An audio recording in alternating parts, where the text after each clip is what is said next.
A very good evening to all. I've been asked to introduce myself and talk in 5 minutes. So I had a presentation, and that's why I said, okay, I'm not going to be using it. So I'm going to constrict my talk to 5 minutes. Okay. So I'm Sanjiv Sharma. I represent S. Chand Harcourt, which is a joint venture between S. Chand, which most of you would be knowing is the publication house for the last 7 decades in India, and Harcourt, which has been, which is actually Houghton Mifflin Harcourt, another publishing house which has been there for the last 150 years. And essentially what both the organizations do is the publishing business in India and across the world, in over 200 countries across the world. This joint venture, incidentally, was some 4 years back, and the expertise of both S. Chand and Harcourt is what now this organization is giving not only to schools in India but across the world in providing e-learning solutions to schools, which has been deliberated upon since morning from the various sessions which I have attended. I'd like to basically talk about 2 case studies which are specific to the theme of this session, which is industry-academia interface. So some 15 years back in my previous organization, when I was working, we had a concept of professional practice, which was a model which was taken off from BITS Pilani, essentially to see the fitment between what is being taught and what actually is required in the industry. Dr. C.R. Mitra, who was at BITS Pilani at that point, I was also consulting the organization which I was working with at that point of time. And the model essentially was to bridge the gap between what is being taught and what is actually required by the industry. I was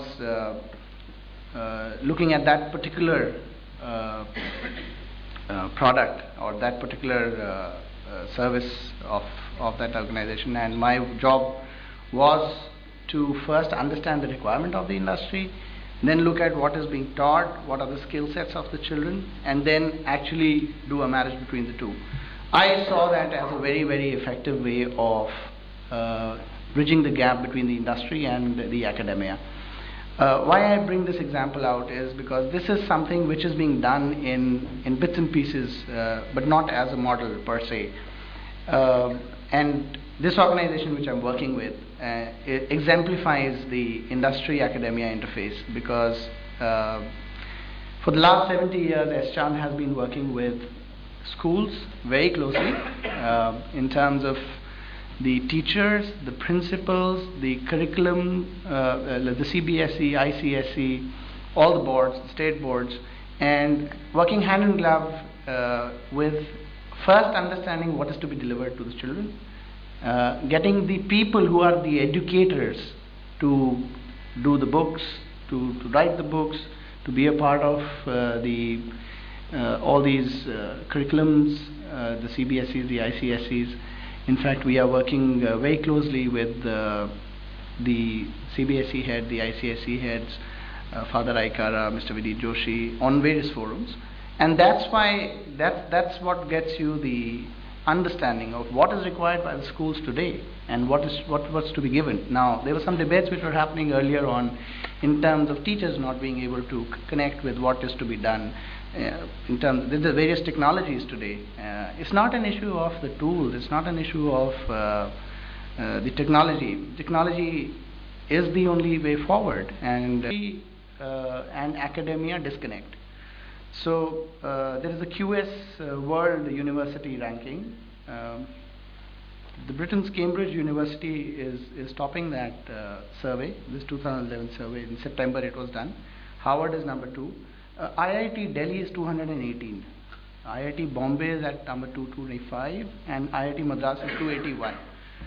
Just to give you some statistics in terms of these are the best institutions which we have in the country. But globally, if we were to look at what is being taught and what is being required in the industry and how do we fit them, so that's what this survey throws up.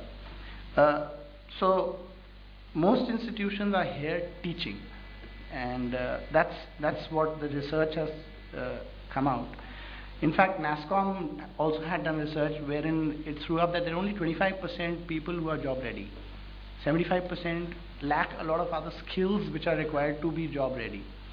That's where there is a disconnect between understanding what is the subjects are there to be taught, but there's much more in terms of the industry. So there is no research work happening in schools, in colleges, whatever. The industry is not contributing back. What is contributing is in CSR activities. What is contributing is in some kind of funding. What is actually required is for all of them to work together as one unit and then go back to them, to the schools, to the colleges, in terms of what is required actually and what is to be delivered. So I'm just going to stop my discussion over here, and if there's any questions I can take them later on. Thank you so much. Thank you.